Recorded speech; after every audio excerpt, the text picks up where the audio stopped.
नमस्कार, मैं नीरू शर्मा विद्या चैनल में आप सभी का हार्दिक अभिनंदन करती हूँ। मेरा आज का उपविषय है हिंदी में निपात या अवधारक। इस विषय को शुरू करने से पहले मेरी आपसे गुजारिश है कि आप इस वीडियो को अधिक से अधिक लाइक कीजिए, कमेंट कीजिए और शेयर कीजिए। चलिए आज का विषय शुरू करते हैं। निपात या अवधारक। उदाहरणों के माध्यम से पहले समझेंगे कि निपात या अवधारक किसे कहते हैं। आशा है आपको दिखाई दे रहे होंगे। पहला उदाहरण है, गाड़ी अभी तक नहीं आई। तक अंडरलाइन किया हुआ है, ये शब्द देखिए। मैंने तो उसे देखा भर था, भर को अंडरलाइन किया है, रेखांकित किया है। वह भी पिताजी के साथ चला जाता तो अच्छा था, भी और तो को रेखांकित किया है। इन शब्दों को निपात या अवधारक कहते हैं। अब इसकी परिभाषा देख लेते हैं एक बार। वे अव्यय शब्द निपात कहलाते हैं जो संज्ञा, सर्वनाम, विशेषण एवं क्रिया विशेषण के साथ प्रयुक्त होकर उस पर बल देने, उसे सीमित करने अथवा दूसरों के साथ मिलाने का काम करते हैं। ये इसका परिभाषा हो गई, इसकी परिभाषा हो गई। या साधारण शब्दों में हम ये कह सकते हैं कि वे सहायक शब्द होते हैं जिनका स्वतंत्र रूप से कोई भी अर्थ नहीं होता, लेकिन जब ये किसी वाक्य में जुड़ते हैं तो उसके अर्थ को बहुत ही प्रभावशाली बना देते हैं। उन्हें हम निपात या अवधारक कहते हैं। साधारण शब्दों में इसे इस तरह से व्याख्या की जा सकती है इसकी। अब इसके बाद हम देख लेते हैं कि निपात के कितने भेद या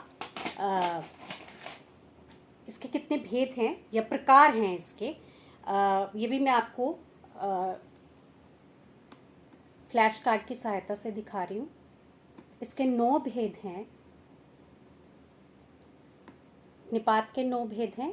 पहला है स्वीकार्य निपात, जिसमें स्वीकृति या हाँ का भाव व्यक्त करने के लिए शब्द है हाँ, जी या जी हाँ।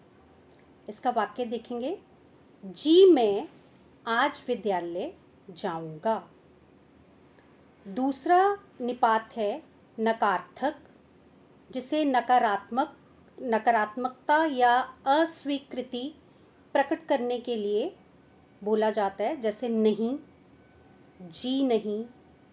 वाक्य देखेंगे, नहीं मैं वहाँ नहीं जाऊंगा। अगला है निषेधात्मक निपात, किसी कार्य को करने से मना करने के लिए शब्द है मत या ना। वाक्य देखेंगे, वहां मत जाओ।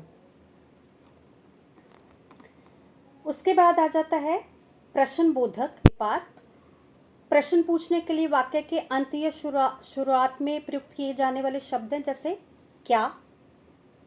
वाक्य देखेंगे, क्या आप खाना खाएंगे। अगला आ जाता है विस्मय आदि बोधक, जिसमें आश्चर्य, शोक या हर्ष जैसे भावों को व्यक्त किया जाता है। शब्द है जैसे काश, काश की, ओ, हाय। तो इन शब्दों का प्रयोग होता है इसमें। जैसे वाक्य है, काश आज बारिश हो। उसके बाद आ जाता है बलदायक या सीमा बोधक, किसी बात या शब्द पर विशेष जोर डालने के लिए शब्द हैं, जैसे कि तो, ही, तक, पर, सिर्फ, केवल, मात्र, भी, भर। वाक्य से समझेंगे, तुम्हें आज रात रुकना ही पड़ेगा। इनका प्रयोग छठी से लेकर 9वीं कक्षाओं तक इन शब्दों का प्रयोग अधिक किया जाता है, अधिक बल दिया जाता है इन शब्दों पर। अगला है तुलना बोधक निपात, जो चीज़ों या लोगों से तुलना करने के लिए है। जैसे शब्द है सा या सी। वाक्य से समझेंगे, चांद सा सुंदर मुखड़ा। अगला है अवधारण बोधक, अनुमान या लगभग की स्थिति दर्शाने के लिए जो शब्द प्रयोग किए जाते हैं। जैसे ठीक, करीब, लगभग, तकरीबन। वाक्य देखेंगे, उसके पास करीब 500 रुपये होंगे। अंतिम निपात है आदरबोधक या सम्मान सूचक, किसी को आदर या सम्मान देने के लिए। जैसे शब्द है जी। वाक्य देखेंगे, आइए जी पधारिए।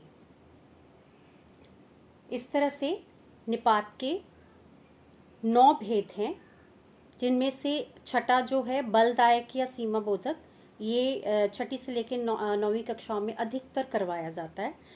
ये मैंने विषय इसलिए लिया है, जो हिंदी के जिज्ञासु हैं और विषय को डेप्थ में समझना चाहते हैं उनके लिए भी है, और ये कॉम्पिटिटिव एग्ज़ाम्स के लिए भी उपयोगी है और अन्य कक्षाओं के लिए भी।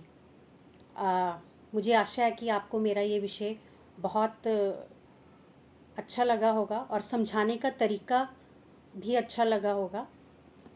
नमस्कार।